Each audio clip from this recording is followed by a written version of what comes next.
अगर किसान खिलाफत करें तो वो खालिस्तानी हो जाते हैं, नौजवान खिलाफत करें तो आतंकवादी साबित हो जाते हैं। कि अगर किताब रिलीज भी हो जाएगी तो भी हम इसके बारे में बोलने नहीं देंगे। क्यों? क्योंकि सरकार की नाकामी सामने आ रही है, इसलिए अभी तो कुछ पन्ने रिलीज हुए हैं, अभी तो और पूरी किताब रिलीज होना बाकी है। राष्ट्र की इज्जत के पीछे अपने कुकृत्य छुपाने के लिए राष्ट्र ने आपको प्रधानमंत्री नहीं बनाया। जातिगत जनगणना की बात राहुल गांधी जी ने उठाई थी। आप अगर गलत काम करोगे तो आपको भी सीट से हटाया जाएगा। सरकार जो है सच्चाई से डरती है। हाँ। और राहुल गांधी सच्चाई के उपासक है। हाँ। हमेशा बोलते हैं, सच बोलते हैं, कोई भी बात उनकी कभी भी झूठ नहीं निकलती। जो बात कहते हैं सच्चाई के साथ कहते हैं, ठोक बजा के कहते हैं।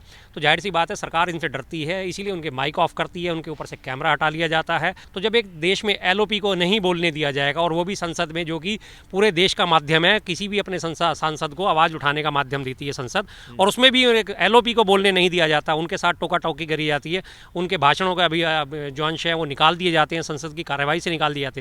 तो क्या वास्तव में लोकतंत्र खतरे में नहीं है? ना कोई आया ना कोई घुसा है, और चीन को क्लीन चिट दे दी। हाँ। कोई आया नहीं, और उसके बाद बदला कैसे लिया था सारी दुनिया ने देखा। हमारे तो 20 सैनिक शहीद हुए, और वो बदला ले रहे हैं कैसे? टिकटॉक ऐप बैन करके। हाँ। और तमाम जो है चाइनीज ऐप बैन करके। और आज उसी चीन के साथ ये फिर से दोबारा से गलबहियाँ कर रहे हैं, क्योंकि ट्रंप से लताड़ पड़ी तो चीन की गोद में जाके बैठ गए। साथियों नमस्कार। राष्ट्रपति के अभिभाषण पर एलओपी राहुल गांधी संसद में भाषण दे रहे थे, और गहमा गहमी इतनी हो गई कि राहुल गांधी की स्पीच को ही कंप्लीट नहीं होने दिया गया, और उसमें सीधा हाथ स्पीकर ओम बिरला और गृह मंत्री अमित शाह का है। मेंशन करना चाहते थे कि एमएम नरवणे की किताब 4 स्टार ऑफ डेस्टिनी, जो कि अभी तक रिलीज नहीं हुई है, अभी रिव्यू में फंसी हुई है, और कई इंटरव्यूज में एमएम नरवणे ने कहा है कि सरकार मेरी किताब को रिलीज नहीं होने देना चाहती है। ऐसी क्या बात हो गई कि एक पूर्व आर्मी चीफ की किताब को ही आप रिलीज नहीं होने देना चाहते, और कोई उस किताब को मेंशन भी करता है तो उस मेंशन करने वाली बात को भी आप संसद की कार्रवाई में नहीं रहने देंगे, स्पीच भी नहीं पूरी करने देंगे। हमारे साथ कांग्रेस प्रवक्ता बीपी शर्मा जी हैं। शर्मा जी, हमने तमाम बार देखा है कि राहुल गांधी जब भी कोई विषय लेकर आते हैं, कभी गौतम अडानी नरेंद्र मोदी की फोटो ले आए, भगवानों की फोटो ले आए, वहां से कैमरा कट हो जाता है, माइक बंद हो जाता है। ऐसा क्या डर है कि राहुल गांधी की स्पीच पूरी हो जाएगी तो कुछ बवाल हो जाएगा? देखिए, वर्तमान सरकार जो है सच्चाई से डरती है। हाँ। और राहुल गांधी सच्चाई के उपासक है। हाँ। हमेशा बोलते हैं, सच बोलते हैं, कोई भी बात उनकी कभी भी झूठ नहीं निकलती। जो बात कहते हैं सच्चाई के साथ कहते हैं, ठोक बजा के कहते हैं। तो जाहिर सी बात है सरकार इनसे डरती है, इसीलिए उनके माइक ऑफ करती है, उनके ऊपर से कैमरा हटा लिया जाता है। तो तमाम पिछले उदाहरण देखते, जब वो बात कहते हैं कि लोकतंत्र खतरे में है, तो जब एक देश में एलओपी को नहीं बोलने दिया जाएगा, और वो भी संसद में, जो कि पूरे देश का माध्यम है, किसी भी अपने सांसद को आवाज़ उठाने का माध्यम देती है संसद, और उसमें भी एलओपी को बोलने नहीं दिया जाता, उनके साथ टोका टोकी करी जाती है, उनके भाषणों का अभी जो अंश है वो निकाल दिए जाते हैं, संसद की कार्यवाही से निकाल दिए जाते हैं। तो क्या वास्तव में लोकतंत्र खतरे में नहीं है? हाँ। ये बिल्कुल इशारा करता है। आज जो मसला उठा, आज उन्होंने नरवणे साहब की एक किताब जो है आने वाली है, जिसके बारे में उन्होंने उदाहरण दिया था कि 2020 में गलवान घाटी में जो हमारे 19 सैनिक शहीद हुए थे, उनके बारे में जब उन्होंने आक्रमणकारी वहाँ से चीनी सेना आगे बढ़ती चली आ रही थी, उनके 4 टैंक आ रहे थे, और उसके बाद उनका जो सैनिक दस्ता आ रहा था, उन्होंने आगे खबर पहुँचाई, रक्षा मंत्री जी को पहुँचाई, गृह मंत्री को पहुँचाई, और अपने तमाम बड़े अधिकारियों को पहुँचाई, रक्षा सचिव को पहुँचाई। उन्होंने ऊपर आगे इसको भेजा, लेकिन वहाँ से कोई भी ठोस जवाब नहीं मिला। एक एक मिनट वहाँ पे उस वक्त कीमती था, एक एक मिनट कीमती था, लेकिन उसके बारे में कोई एक्शन नहीं लिया गया। और वो जो उसमें बात निकल के आ रही है किताब के उदाहरण के हिसाब से, कि उन्होंने करीब करीब कई घंटों बाद जाके उन्होंने ये सिर्फ ऊपर से आया, प्रधानमंत्री के यहाँ से ये आदेश आया कि जो ठीक लगे वो कर लो। क्या कमज़ोर नेतृत्व है यार ये, जो ठीक लगे वो कर लो, और उसे वो प्रचारित कर रहे हैं कि हाँ जी हमने फ्री हैंड दे दिया। इसे फ्री हैंड, ये बात भी तो है ना कि आर्मी जिस तरीके से उसको डील करना चाहे उस तरीके से डील करे। जी जी बिल्कुल। तो ये तो एक तरीके से फ्री हैंड भी हो सकता है। ये फ्री हैंड तब होता है जब आप उन्होंने सूचना पहुंचाई, सूचना पहुंचाते ही आप कहते हैं एक्शन लीजिए, जो कर सकते हैं करिए, और इन्हें पीछे धकेलिए। हमारे 20 सैनिक तो शहीद नहीं होते। तो ये चीज दे दें, जब कहते हैं ना कि सीधी जिम्मेदारी आप प्रधानमंत्री की बता रहे हो कि 20 सैनिक जो शहीद हुए हैं प्रधानमंत्री के देरी से शहीद। बिल्कुल बिल्कुल। और इसमें पूरी तरह वो आरोप हैं, पूरी तरह इसमें उनको हम आरोप मुक्त नहीं कर सकते कि उन 20 मरने के बाद आपने ध्यान दिया होगा कि उनके बयानों में क्या था। ना कोई आया ना कोई घुसा है, और चीन को क्लीन चिट दे दी। हाँ। कोई आया नहीं, और उसके बाद बदला कैसे लिया था सारी दुनिया ने देखा। हमारे तो 20 सैनिक शहीद हुए, और वो बदला ले रहे हैं कैसे? टिकटॉक ऐप बैन करके। हाँ। और तमाम जो है चाइनीज ऐप बैन करके। और आज उसी चीन के साथ ये फिर से दोबारा से गलबहियाँ कर रहे हैं, क्योंकि ट्रंप से लताड़ पड़ी तो चीन की गोद में जाके बैठ गए। अब चीन के साथ जो है पिंगे बढ़ा रहे हैं, चीन के साथ आयात बढ़ाएंगे, निर्यात बढ़ाएंगे। आज भी हमारा चीन और भारत का जो है वो व्यापार घाटा 116 अरब डॉलर का है पिछले 24-25 का जो फाइनेंशियल ईयर गया है। 16 अरब का हमने सिर्फ चीन को निर्यात करा है और 116 अरब डॉलर का हमने आयात करा है। आज उसी चीन को मजबूती दे रहे हैं। 5 साल तक उसको बैन रखा था कि हमारे किसी भी सरकारी ठेके में चीनी कंपनियां बोली नहीं लगाएंगी, लेकिन वो बैन भी हटा दिया गया है और उसके बाद फिर से उसे चीन के गलबहियाँ शुरू कर दी हैं।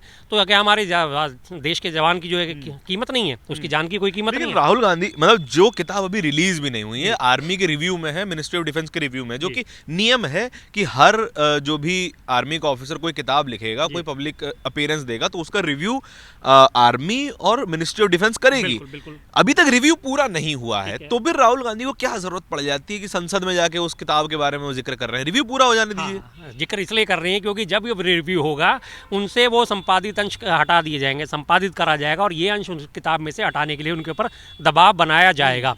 जग जाहिर है ये सरकार अपने खिलाफ कोई भी बात चलने नहीं देती, कोई भी बात सुनती नहीं है। जहां जिसने सरकार की खिलाफत करी, अगर किसान खिलाफत करें तो वो खालिस्तानी हो जाते हैं, नौजवान खिलाफत करें तो आतंकवादी साबित हो जाते हैं, महिलाएं अगर खिलाफत करें तो महिलाएं जो है चरित्रहीन हो जाती हैं। शाहीन बाग का उदाहरण दूं पुराना, याद है आपको सबके कि शाहीन बाग में जो महिलाएं धरने पे बैठी थी, किस तरह की उनको एक भाषा का इस्तेमाल कराया गया था। बिरयानी के नाम पे बिठा रखी है, फ्री की बिरयानी। बोलना भी शर्म आती है 500-500 रुपए में, और ये बैठी हैं और ये मतलब अजीब इतने गंदे शब्द इस्तेमाल करे गए थे इनकी IT सेल द्वारा, इनके लोगों के, इनके कमलगट्टों द्वारा कितने भद्दे शब्दों का इस्तेमाल करा गया था।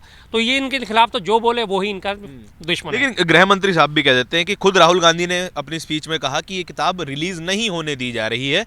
गृह मंत्री साहब बोलते हैं कि आपने खुद बोला है कि आप क्या कहते हैं किताब रिलीज नहीं हुई तो उसको हवाला कैसे दे सकते हो। वहां पर ओम बिरला जी कहते हैं कि अगर रिलीज भी हो जाए तब भी नहीं बोलने देंगे। बिल्कुल बिल्कुल, ये देख लीजिए ना दादागिरी कि अगर रिलीज भी हो जाए तो भी नहीं बोलने देंगे। इसका साफ मतलब है, फिर जब हम कहते हैं कि लोकतंत्र खतरे में है तो क्या हमारी बात सही साबित नहीं होती? एक LOP को कोई उदाहरण देने से रोक दिया जाता है, उनको बात नहीं करनी है, और अभी पहले से आगामी तौर पे ही धमकी दे दी गई है कि अगर किताब रिलीज भी हो जाएगी तो भी हम इसके बारे में बोलने नहीं देंगे। क्यों? क्योंकि सरकार की नाकामी सामने आ रही है, इसलिए आप सरकार को बचाने के लिए बैठे हैं। सभापति जो होता है, तो आर्मी की बदनामी भी हो सकती है ना, इससे तो आर्मी की बदनामी भी हो सकती है। आर्मी की बदनामी तब होती है अगर आर्मी इस पे कोई एक्शन नहीं लेती। आर्मी को एक बार ऊपर से तो ऑर्डर लेने पड़ेंगे ना।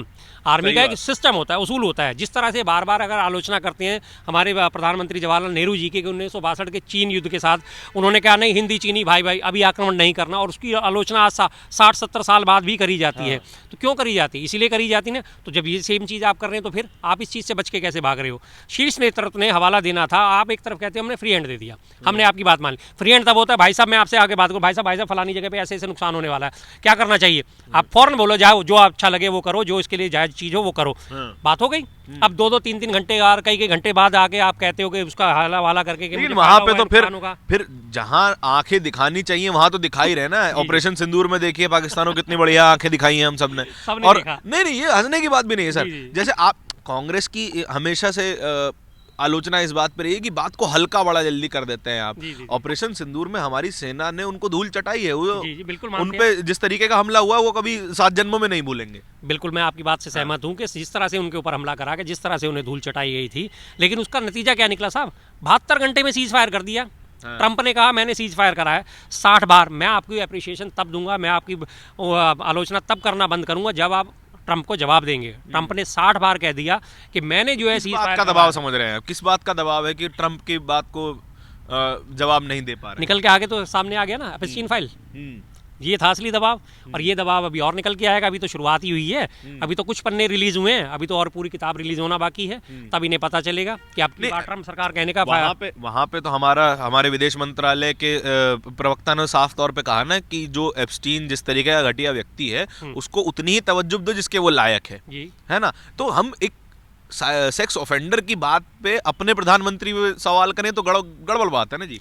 नहीं, गड़बड़ बात तब होती जब उन्होंने ये कृत्य नहीं करा होता। अगर उन्होंने वो कृत्य करा है और जो कृत्य करने के बाद उनके ऊपर कोई भी अगर उस बात को आगे बढ़ा रहा है, कोई भी बता रहा है, तो जाहिर सी बात है आपने करा क्यों? हम भी चाहते हैं आपके अपराधियों से रिश्ते ना हो, सेक्स ऑफेंडर से आपके रिश्ते ना हो, लेकिन जब आप जाके वहाँ पे क्या डांस, साफ साफ बात है डांस करने की बात करी गई ना कि इजराइल में जाके डांस करा पड़ा, हमारी धुन पे नाचे गाए, धुन पे नाचे गाए, ये बात जब कही गई है तो क्या दुनिया ने देखा नहीं इस बात को? लेकिन मान लीजिए अब एक कोई सेक्स ऑफेंडर है वो दुनिया में किसी का भी नाम ले दे तो हम उस पर आंख बंद करके भरोसा थोड़ी कर लेंगे। कल को राहुल गांधी का नाम सामने आ जाए तो आप आंख बंद कर भरोसा कर लेंगे?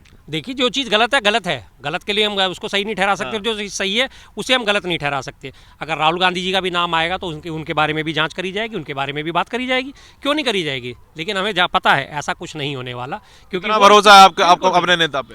चरित्र आपके नेता तो तमाम विदेशों में भी घूमते हैं, शायद मोदी जी ज्यादा घूमते होंगे। बिल्कुल घूमते हैं, लेकिन कहीं भी कोई आलोचना हो तो बताइए। घूमने कहाँ जाते हैं? वो भाषण देने जाते हैं, यूनिवर्सिटीज को एड्रेस करने जाते हैं, यूनिवर्सिटी उन्हें लेक्चर देने के लिए बुलाती है, इनवाइट करते हैं उन्हें, आइए हमारे यूथ को बताइए क्या चल रहा है। और वो पढ़े लिखे व्यक्ति हैं, समझदार व्यक्ति हैं, ऐसा नहीं है कि वो कच्चे चरित्र के व्यक्ति हैं। इस बारे में कोई उनके ऊपर उंगली नहीं उठा सकता। पीएम मोदी कच्चे चरित्र के व्यक्ति हैं। देखिए, जो फाइलें निकल के सामने आ रही है सब देख रहे हैं। मैं कैसे कह दूं? मैं अपने मुंह से कैसे कह दूं? मैं तो उन्हीं का हवाला दे रहा हूं ना। अब जो अगर ये हमारे नेताओं के ऊपर आरोप लगाते हैं, हमारे नेताओं को ठहराते हैं कि जी बैंकॉक गए, थाईलैंड गए, मसाज कराने गए, तो आपको क्या वास्तव में पता होता है? आप आरोप लगाते हैं ना, झूठे आरोप लगाते हैं ना, तब तो सारे यकीन कर लेते हैं, अरे अरे हाँ थाईलैंड गए होंगे इसलिए गए होंगे। क्या थाईलैंड इसी काम के लिए जाया जाता है? क्यों? और काम नहीं होते वहाँ पे। और तब हम जब आपको कहें कि आप इंडोनेशिया क्या करने गए थे या वहाँ पे क्या करने गए थे, तो फिर हम भी तो ये बात कह सकते हैं, लेकिन हम नहीं कहते ना ऐसी बातें।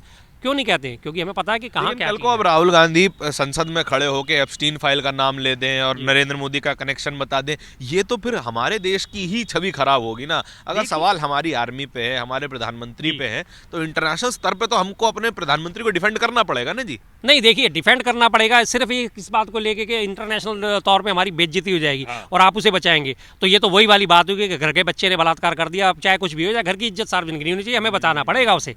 गलत तो गलत है साहब, गलत तो गलत है। दामिनी फिल्म आपने देखी होगी ना, दामिनी में किस तरह से पूरी की पूरी फैमिली लग जाती है उसे बचाने के लिए, लेकिन लास्ट एंड फाइनल क्या होता है? न्याय सामने आता है और न्याय होना चाहिए सिर्फ इस बात को लेके। और यही प्रधानमंत्री हमारे और यही सरकार जो है इसी चीज़ का फायदा उठाती है।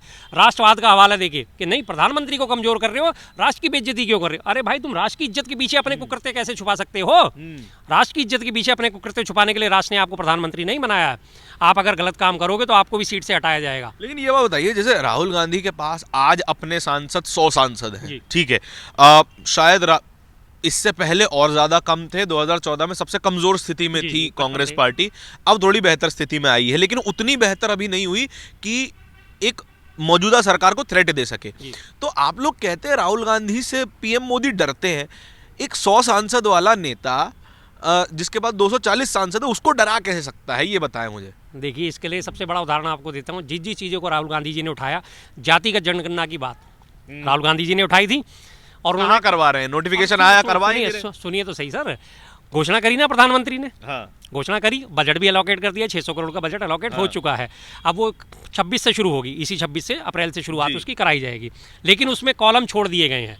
लेकिन लोगों को तो यही प्रचारित करा गया था कि हमने जातिगत जनगणना एक्सेप्ट कर ली है, और विपक्ष से हमने मुद्दा छीन लिया है। उठाई तो बात राहुल गांधी जी ने थी। अगर नहीं डरते थे तो आपने क्यों एक्सेप्ट करा उसे? क्यों एक्सेप्ट करा?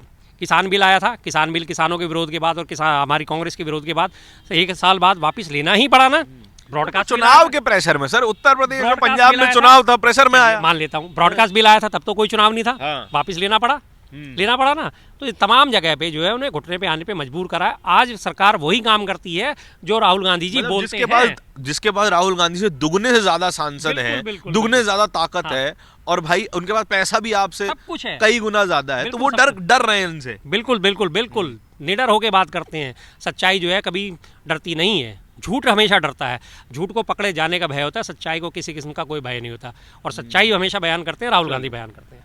तो देखिए, ये बात तो खैर कांग्रेस प्रवक्ता है, बोलेंगे ही, लेकिन एक बात अगर लॉजिकली ही सोचा जाए तो एक भाषण को कंप्लीट होने दिया जा सकता था।